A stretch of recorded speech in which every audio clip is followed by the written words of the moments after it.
Hello, this is that book from Marjorie Warren, and I'm going to start with the first story, How the Whale Got His Throat. In the sea, once upon a time, oh my best beloved, there was a whale and he ate fishes. He ate, come on, I'm trying to get it to reverse. Anyway, the part is the audio that you really want to hear. It's hard to hear the video. Ah, he ate the starfish and the garfish and the crab and the dab and the plaice and the dace. He ate the skate and his mate, the mackerel and the pickerel, and the really, truly, twirly whirly eel. All the fishes he could find in all the sea he ate with his mouth so, till at last there was only one small fish left in all the sea, and he was a small 'stute fish, and he swam a little behind the whale's right ear so as to be out of harm's way. When the whale stood up on his tail and said, "I'm hungry," and the voice of the small 'stute fish said in a small 'stute voice, "Noble and generous cetacean, have you ever tasted man?" "No," said the whale. "What is it like?" "Nice," said the small 'stute fish. "Nice but nubby." "Then fetch me some," said the whale, and he made the sea froth up with his tail.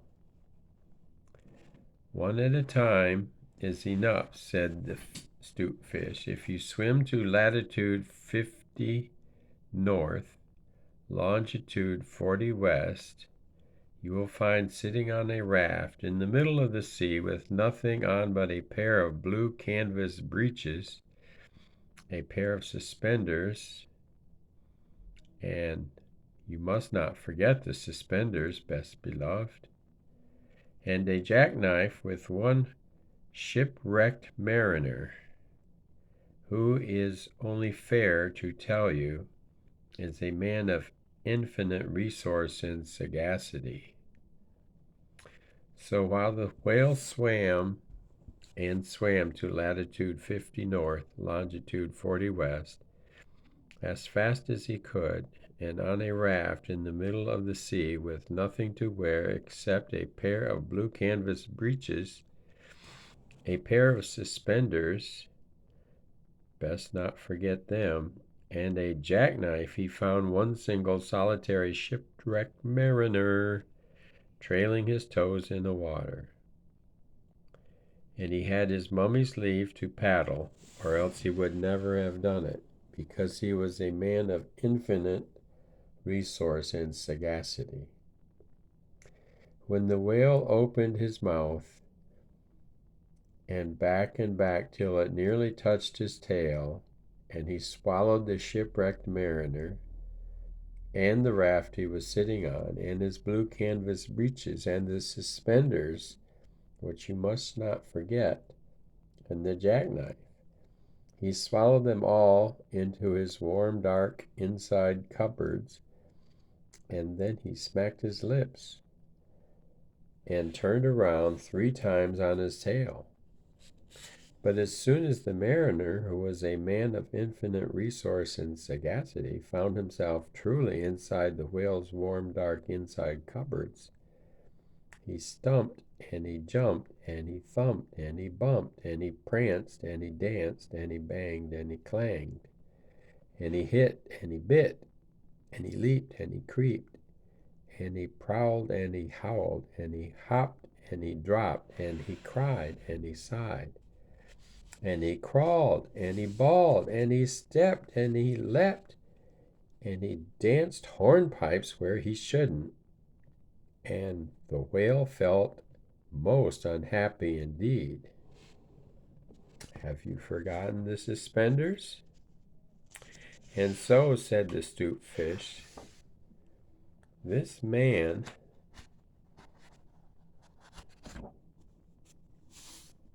I gotta turn past the illustrations. Very nubby, and besides, he is making me hiccup. What shall I do? Tell him to come out, said the 'Stute Fish. So the whale called down his throat to the shipwrecked mariner, come out and behave yourself. I've got the hiccups.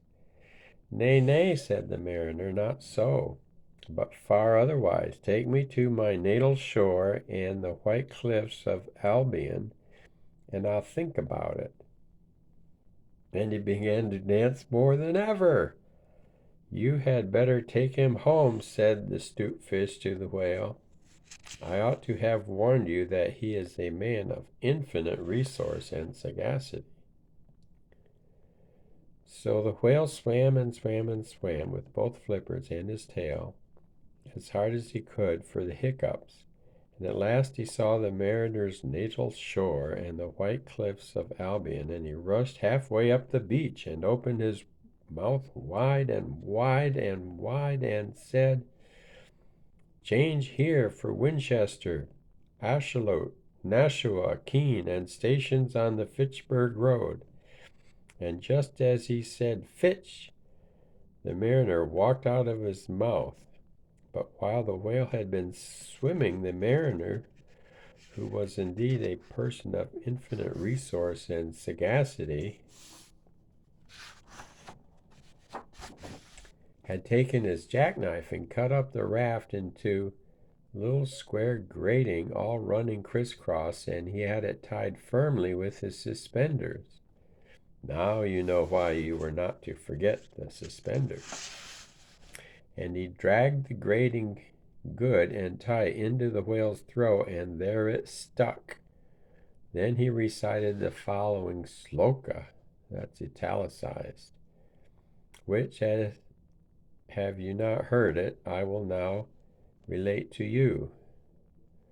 By means of your grating, I have stopped your aiding. For the mariner, he was also a Hibernian, and he stepped out on the shingle and went home to his mother, who had given him leave to trail his toes in the water. And he married and lived happily ever after. So did the whale. But from that day on, the grating in his throat, which he could never cough up nor swallow down, prevented him from eating anything except very, very small fish. And that is the reason why whales nowadays never eat men or boys or little girls. The 'Stute Fish went and hid himself in the mud under the door sills of the equator. He was afraid that the whale might be angry with him. The sailor took the jackknife home. He was wearing the blue canvas breeches, and he walked out on the shingle, but the suspenders were left behind, you see, to tie the grating with. And that is the end of that tale.